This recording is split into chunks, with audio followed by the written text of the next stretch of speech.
Okay. um, so what I'm going to do tonight is I'm going to spend about 2 minutes, not even, to finish off the topic of Yaakov Frank, just literally 2 minutes, and then we're going to move into some world history. In order to do, as I mentioned this the message this week, in order to get to Chassidut, we have to go through a few steps. Because Chassidut itself is going to take us a while to do about the history and the personalities of Chassidut and what it is.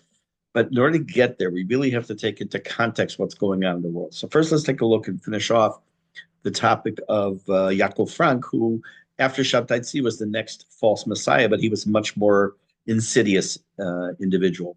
So he died in 1791. He had a daughter named Eva, which I think we talked about already, and she was to become his successor, and she would receive people like what we call Kabbalat Kahal, like like the Rebbe would, the Havdil would accept people to talk to them.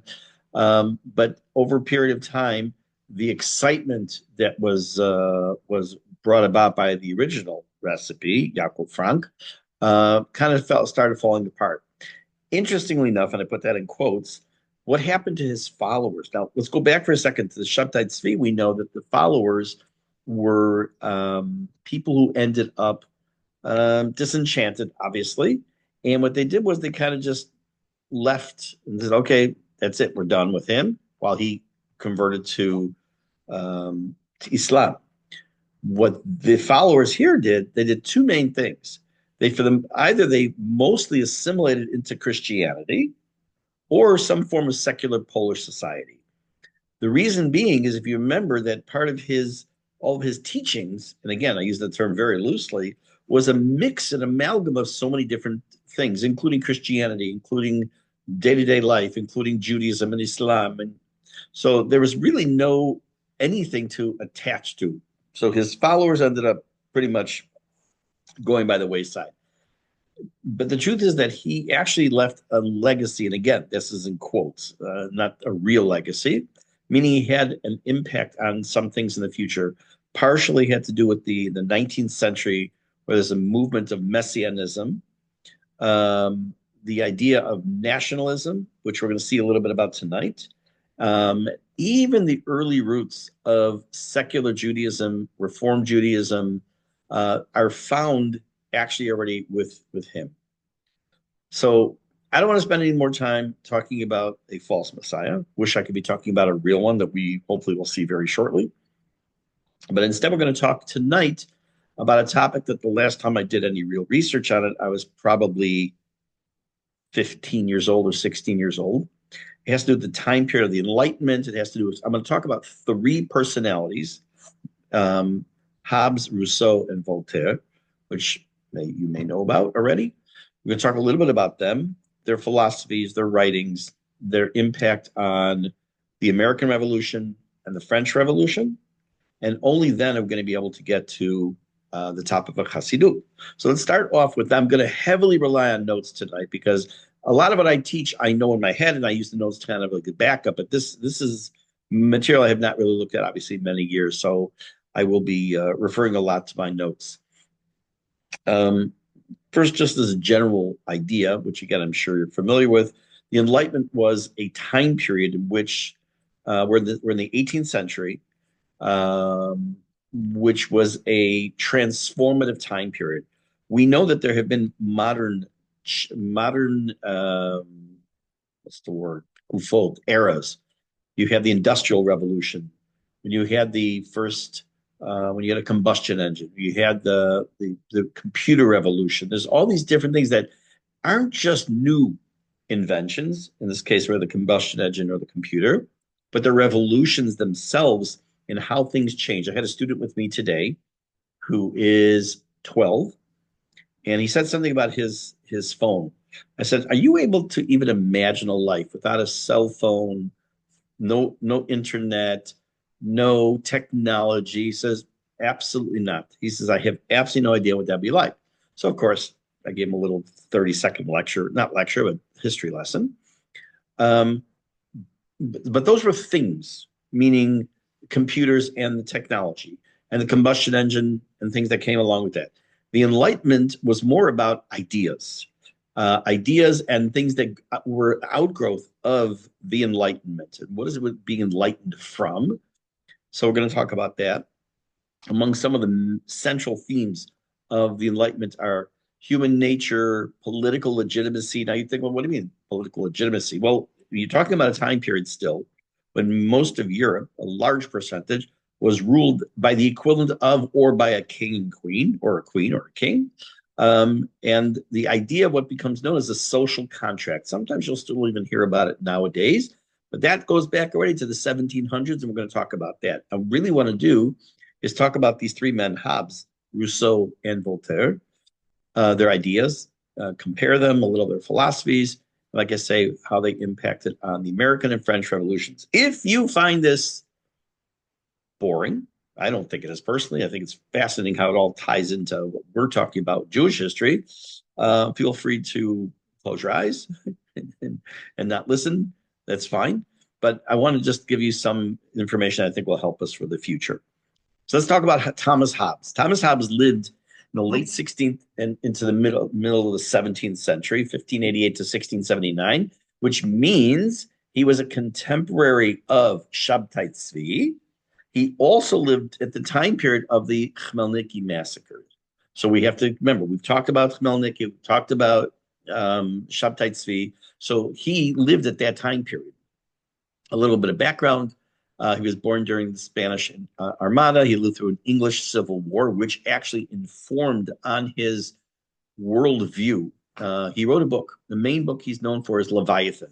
Leviathan is the English equivalent of Leviathan. The serpent, however you want to translate it.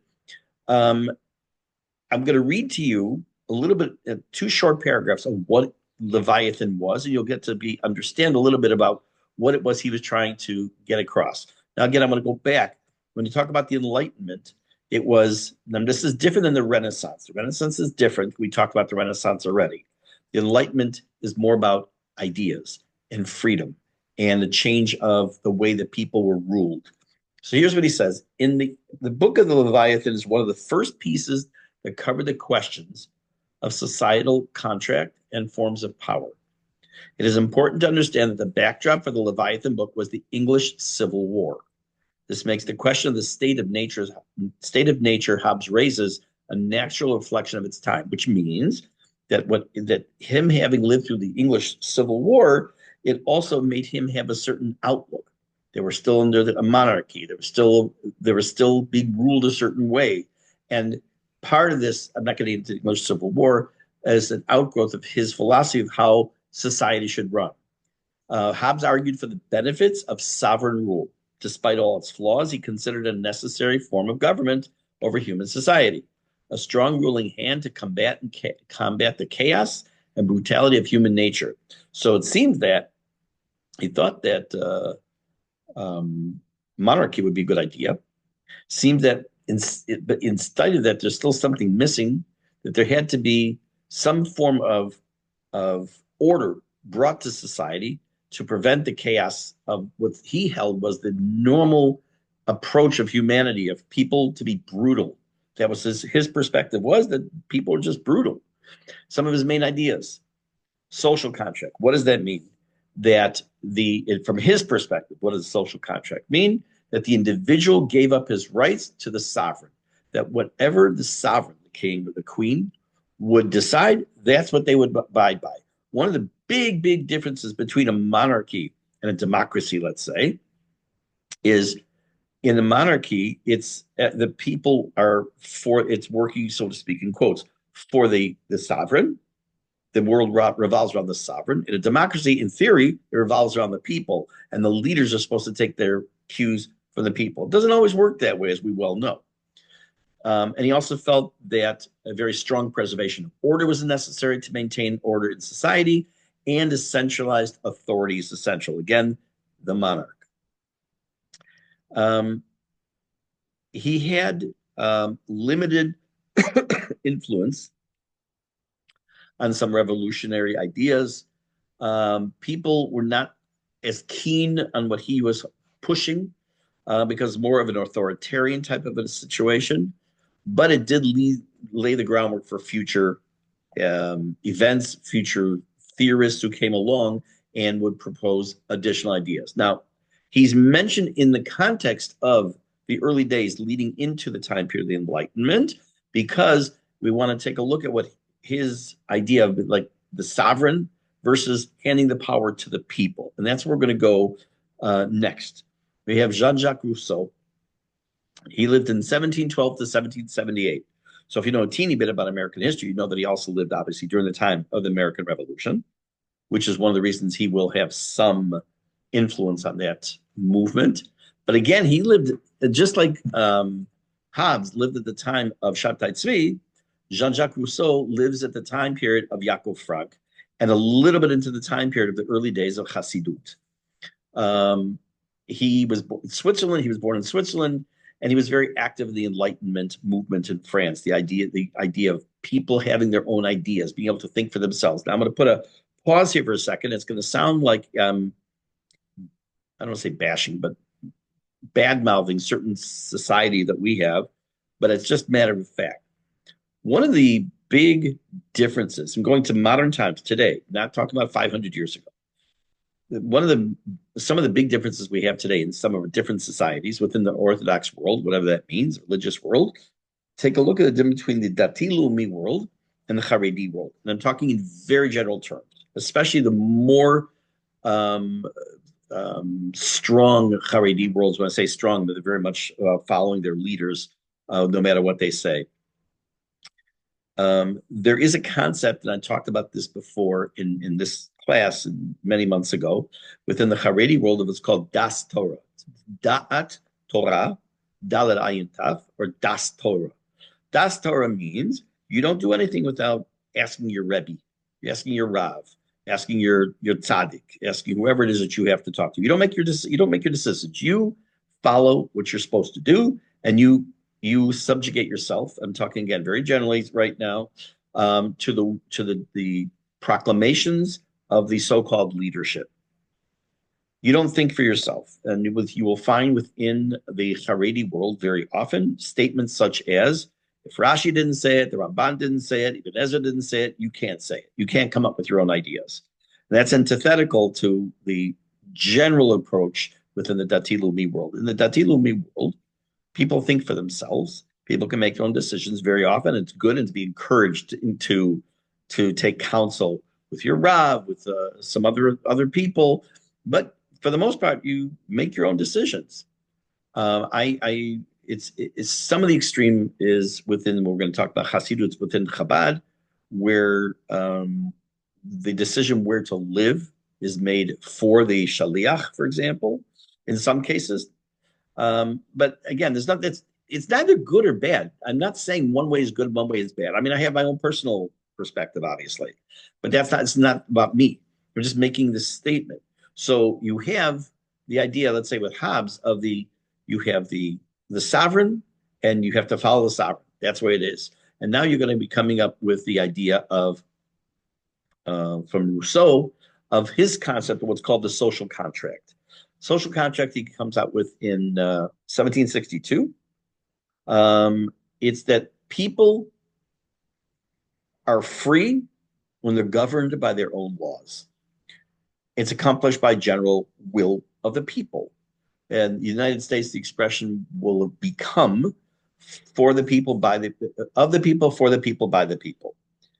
In Israel, you have a right. One of the rights you have as a citizen is livchor ulehi bacher, to vote and to be voted.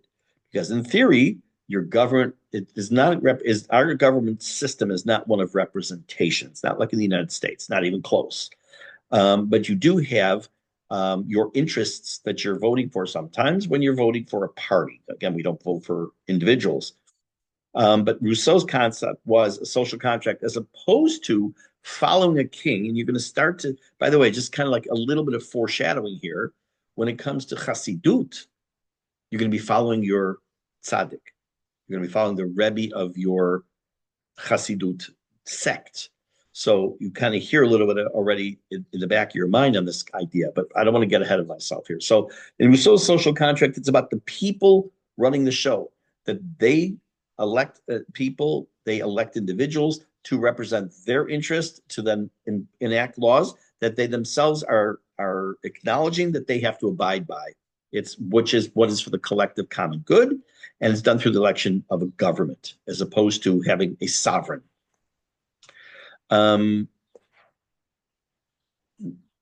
Rousseau believed, similar to Hobbes, that people are somewhat savage and they needed to have themselves to be civilized by creating some form of a machinery that will enable them to be put into a rubric that will help them function properly, as opposed to a dog eat dog world, so to speak. But freedom through obedience of self-imposed laws. Imagine for a moment, Mr. So-and-so steals 100 shekel from somebody and he's caught. The police say to him, we're taking you in, let's say 10,000 shekel, we're taking you to jail. He says, I'm not going to jail.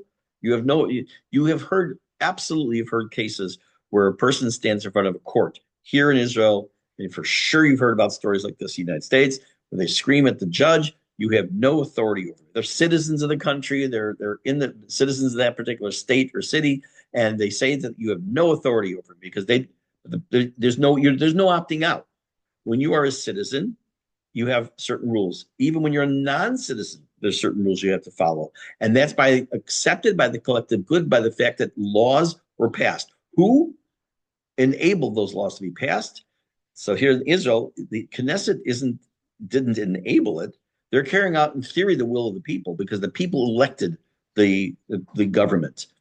Again, I know it's not the concept of the two-party system and the 573 parties in Israel is very different. And way down the road, Bezrat Hashem, I'll give a good explanation about the two types of systems. Actually, we'll look at multiple different types of systems, parliamentary and congressional and bicameral and all that other wonderful fun stuff. Voltaire had a very strong. Okay, let me see. Oh, cool. Judy has shared with us that she had written a paper quite a long time ago on Voltaire. I would love to see it if you still have that, please. His philosophy was really the basis of the Jacobin radical of Rousseau. That's what I thought I said. Okay. For the Jacobin radicalism, not talking about the Jacobites, that's something else, that's England. The whole idea of empowerment and coercion under general will. Let's say I don't like the idea that if someone steals $10,000, they have to be sent to jail. But that's what the law is. I don't like that. So I'm being coerced in a sense because that's the general will of the people. But it's not my will. It doesn't make a difference because you are part of the system of whether you voted or not, you live in a society where people vote in free democratic elections and you are subjected to the will of the people. Right. So Rousseau is what Judy was talking about. I'm going to talk now. The third man I'm talking about is Voltaire. He also lived at the time of Jacob Frank. His general idea of his philosophy was reason and the rights of man. This was radical. Concept of rights of man. One of the kings in Europe ruled in their mind as direct authority from God. They were serving by direct authority of God, which sometimes led to problems between church and, quote, state, which the state in this case meant king or the queen of the sovereign. But human rights, there are two different kinds of rights in general terms. There's human rights, which apply to anybody. They are not based on any country, any state, any law. I have a right to freedom of movement. I have a right to express my ideas. I have a right to, those are the rights of man. No, there's no country in the world where you can tell me, yes, it happens where people are enslaved and slave labor, but there's nowhere in the world that it is okay. It's horrific. But you have freedom of movement. Where does that come into play? If I take somebody, God forbid, and I bring them to my house and I lock them in my house for a day, I will go away for a long time. That's called kidnapping. I have prevented a person's freedom of movement. Wait a minute. If I get arrested and I get put in jail, they just now took away my rights, my freedom of movement. No. So the answer to that is that you are entitled to freedom of movement until you abrogate that right. And you abrogate that right as soon as you do something that negates that idea of your having that right. Voltaire is born in Paris.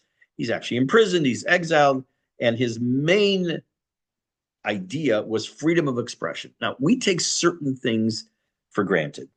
We have this idea. Let's go back to the United States again and talk about Israel. We have, and it's true in many countries. I don't know if it's most, but many countries have the what's called freedom of expression. I am allowed to express my views no matter what you might think about me. I might want to get up there and say, I think all the Haredim should all have to move to the Negev and we should just put a big wall up. I don't think that, by the way. But if I said that, you can't say that I go to jail for that. I have a right to express my opinion. However, I don't have the right to express my opinion that when it becomes inciting. It can't be saying I want to do bodily harm. There are many, many limitations on that. We also have a concept of freedom of the press, but he didn't talk about that. I'm talking about this as general, that you cannot get arrested for your thoughts and your expression. So where does this come from? So if I wanted to stand up in Kikar Tzion, Yerushalayim, and say, I think, and I don't, I think that Netanyahu is the worst prime minister that ever walked the face of the earth. He should be thrown out of office. Whether he's good or bad is immaterial right now. I'm just using this as an example. Nothing can happen to me. I mean, if I stood there, God forbid, and said he should be shot, God forbid, I would never say that, would never think it, then I'd get arrested. But I'm going to get up and say, I think he's a horrible person. He shouldn't be in office. That's fine. But if I were to stand in 1500s and stand and talk about the King of France and say, I think we should have him, he's a terrible ruler, he's a terrible monarch, there could be problems, let's just say. Me and Marie and Antoinette, our heads would go rolling. So Voltaire said that that's not good. He said, you need to be able to have your own opinion, be able to express it. This is a concept, not just of freedom of thought, of freedom of expression. It's also freedom of thought. You're allowed to have, by the way, in Israel, it's interesting. We have here freedom of religion and freedom from religion. What does that mean? I'm allowed, not me, a person in Israel is allowed to be a Catholic, a Jew, a Muslim, atheist, whatever they want. That's freedom of religion. I also have what's called freedom from religion. The government cannot pass a law that says I have to daven shacharit every day. The government cannot pass a law that, whatever it might be, that forces me to do a certain religious thing. They protect my rights. They can't force me to do something. He wrote a book, Voltaire wrote a book called Candide. And it was a satire of a philosophy that was written by a man named by Leibniz. I'm going to read you in 2 sentences what that was. He claimed, Leibniz, that God would create the best of all possible worlds. Arguing that God is omnipotent, he can create any possible world. As he is omniscient, he knows which possible world will be the best. And he is perfectly good. As he is perfectly good, he will choose only the very best. So the concept of God making the best perfect world worked out very well when it came to the monarchy, because they say they ruled at the will of God. And he's taking that away. He's not saying God doesn't run the world. That's not what he's saying. But he's saying that is like a thought that doesn't apply. By the way, parenthetically, this idea of God could create any possible world fits in with something that appears in, I'm not going to remember where it was. I'll think of where it was, but it says that there's a source, a legitimate source, not the ChatGPT source, that said that God created before this world that we're living in 6 other worlds. The first 6 he created and destroyed, as if he crumbled them up like a ball and threw them away. And he said, "Dain lohanyanli. These do not appeal to me. They are not pleasurable to me. And this one is, meaning this current world. Why? What would be the reason that Hashem, who could do anything he wants at any time, why would he create a world, destroy it, create a world, destroy it? Doesn't mean there are people there necessarily. So I heard from Rabbi J.J. Schachter Shlita the idea that Hashem is teaching us a lesson that even Hashem didn't make a mistake, God forbid, teaching us that you can always improve something, and he wants us to know you can always improve. Among some of the Voltaire's beliefs, whereas again, he was anti the idea of religious dogma. He was an advocate for freedom of speech, freedom of religion. Again, we take this all for granted. This is all new ideas in the 1700s. You would think that all this stuff goes back to the first century. No, not at all. It's 300 years ago. And also the emphasis on reason, secularism, and tolerance. We'll talk about that for a minute. Reason, again, leads into the idea of freedom of thought. I can think for myself. I don't have to follow what the church says or that the king and queens say. I'm allowed to come up with my own ideas. When a person would look up at the stars and claim that the world, or would claim the world was round, that instead of the earth revolving around the sun revolving around the earth revolving around the sun, and they could be subject to be executed for something like that because you went against the dogma of the church, that wasn't a good thing.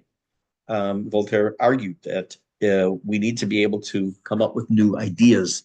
Secularism, again, worked in with him because he did not want the church imposed in a person's life.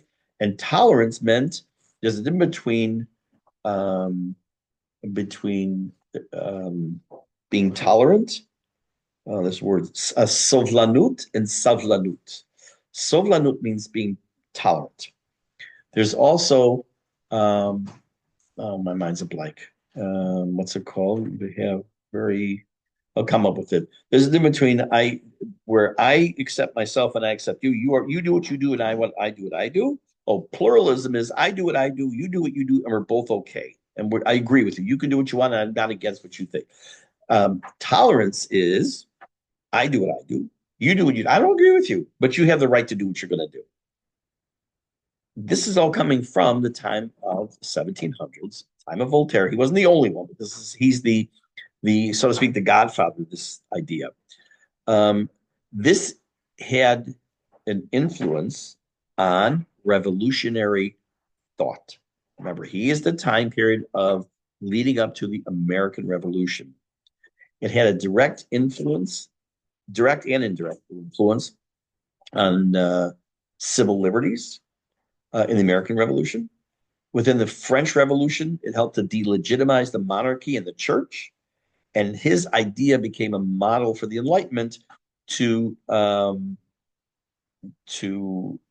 enable people to start thinking for themselves, grow in knowledge, grow in. Remember, we're in the Enlightenment. When you go back to the other time period I was talking about, which was already a couple hundred years ago, where people that's art and history and other things like that. There's a similar type of growth here, but for different reasons. I want to show you two brief videos because I don't want to get into the entire American Revolution and French Revolution, but I do want you to hear two short, each one like 3 or 4 minutes, I think, where you'll start to see some of these ideas come through that we've been talking about from these three men. Let me just get this set up before I can show them to you.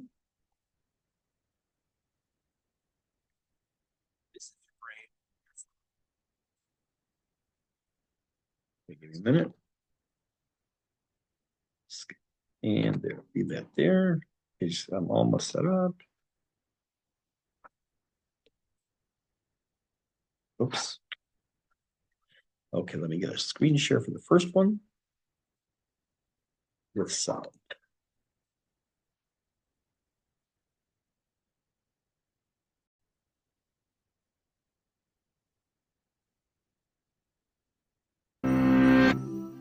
What rights do people have, and where do they come from?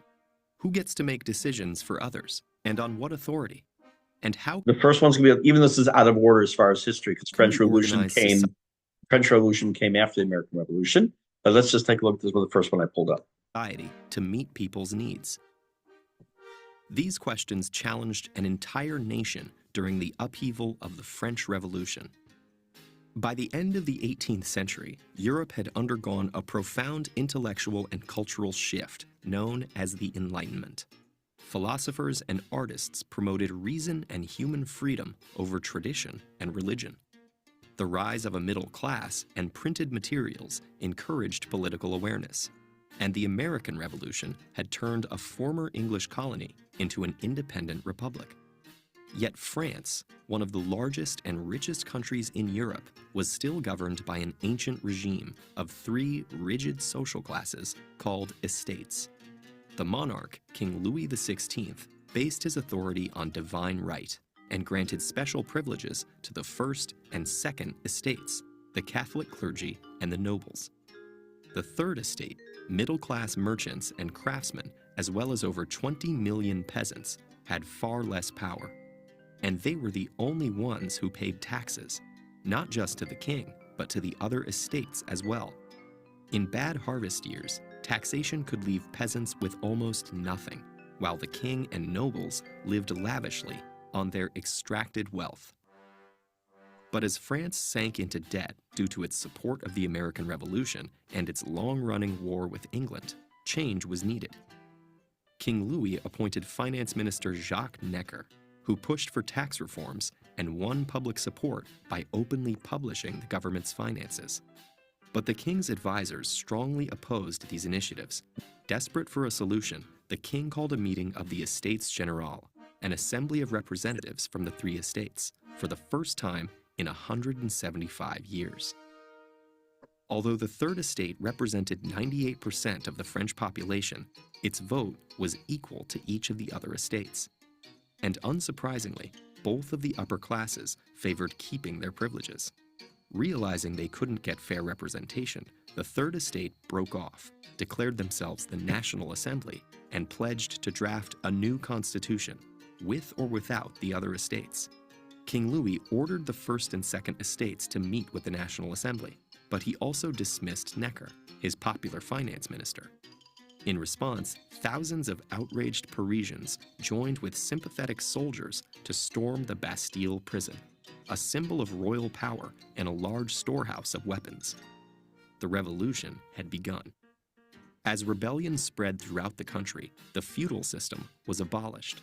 The Assembly's Declaration of the Rights of Man and Citizen proclaimed a radical idea for the time: that individual rights and freedoms were fundamental to human nature, and government existed only to protect them. This is one of the keystones of the ideas Voltaire pushed, in addition to Rousseau. Their privileges gone, many nobles fled abroad, begging foreign rulers to invade France and restore order. And while Louis remained as the figurehead of the constitutional monarchy, he feared for his future. In 1791, he tried to flee the country, but was caught. The attempted escape shattered people's faith in the king. The royal family was arrested, and the king charged with treason. After a trial, the once revered king was publicly beheaded, signaling the end of 1,000 years of monarchy and finalizing the September 21st declaration of the First French Republic, governed by the motto Liberté, Égalité, Fraternité. 9 months later, Queen Marie Antoinette, a foreigner long mocked as Madame Deficit for her extravagant reputation, was executed as well. But the revolution would not end there. Some leaders, not content with just changing the government, sought to completely transform French society. Its religion, its street names, even its calendar. As multiple factions formed, the extremist Jacobins, led by Maximilien Robespierre, launched a reign of terror to suppress the slightest dissent, executing over 20,000 people before the Jacobins' own downfall. Meanwhile, France found itself at war with neighboring monarchs seeking to strangle the revolution before it spread. Amidst the chaos, a general named Napoleon Bonaparte took charge, becoming emperor as he claimed to defend the revolution's democratic values. All in all, the revolution saw 3 constitutions and 5 governments within 10 years, followed by decades alternating between monarchy and revolt before the next republic formed in 1871.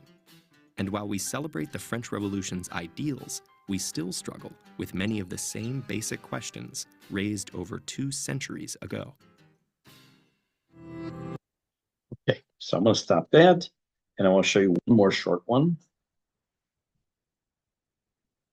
Give me one sec.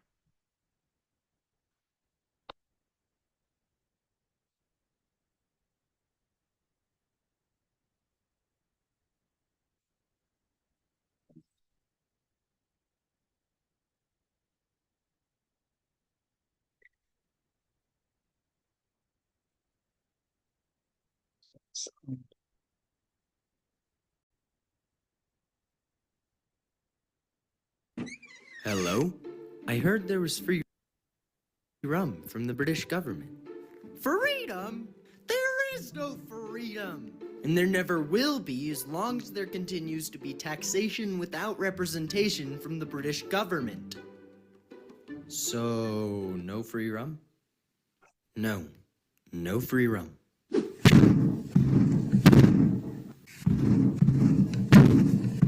Life in the colonies was good. With a very low tax rate of 0% and relative safety secured by the British, they were thriving. This is great! The only thing that could ruin this is a 7-year war between France and England that would leave both countries with severe debt. And then there was a 7-year war between France and England that left both countries with severe debt.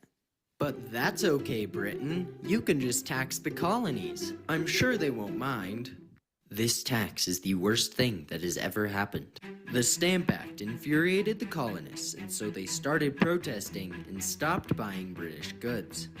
This led to even more economic downturn in Great Britain. Hey, King George, the colonies have forced us to repeal the taxes we set, but we still need a lot of money. What should we do? What if we tax the colonies even more? What? Why would we ever do that? And then they taxed the colonies again. One very important mandate was the Tea Act, which forced the Americans to only buy tea from Great Britain. This led to the Boston Tea Party, where colonists threw over 1 million pounds of tea into the harbor. This enraged the British, who punished them severely by sending 3,000 troops to Boston. So it looks like the British just sent thousands of soldiers, and we have no army. We could train an army. That is brilliant. Throughout the colonies, soldiers were trained to be ready at a minute's notice. These Minutemen would soon be needed. British Colonel Francis Smith was sent to take the weapons at Concord. The Americans and British met at Lexington. This is where the war would begin. Hello, John. I've got some bad news for you. You are fired. Fire? Fire? Fire! And somebody shot first. The Americans quickly lost that battle, but were able to fight back once they reached Concord.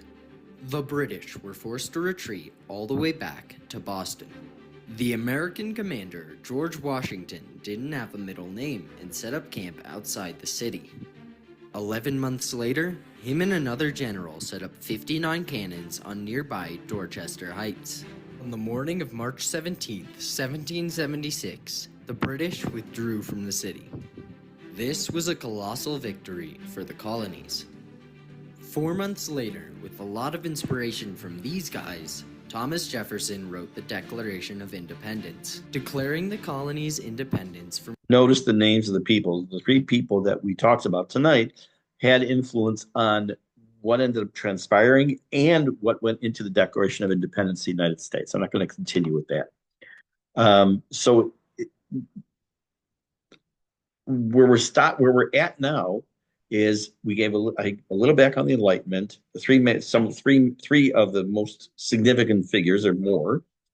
The influence it had on the American Revolution, influence it had on the French Revolution, and now taking all that as a package. Bezrat Hashem will start next week, beginning to explore the early background of Chassidut, how this is connected to it, how the whole idea of Yaakov Frank and before him Shabtai Tzvi also played a part in the birth of and the eventual problems with Chassidut.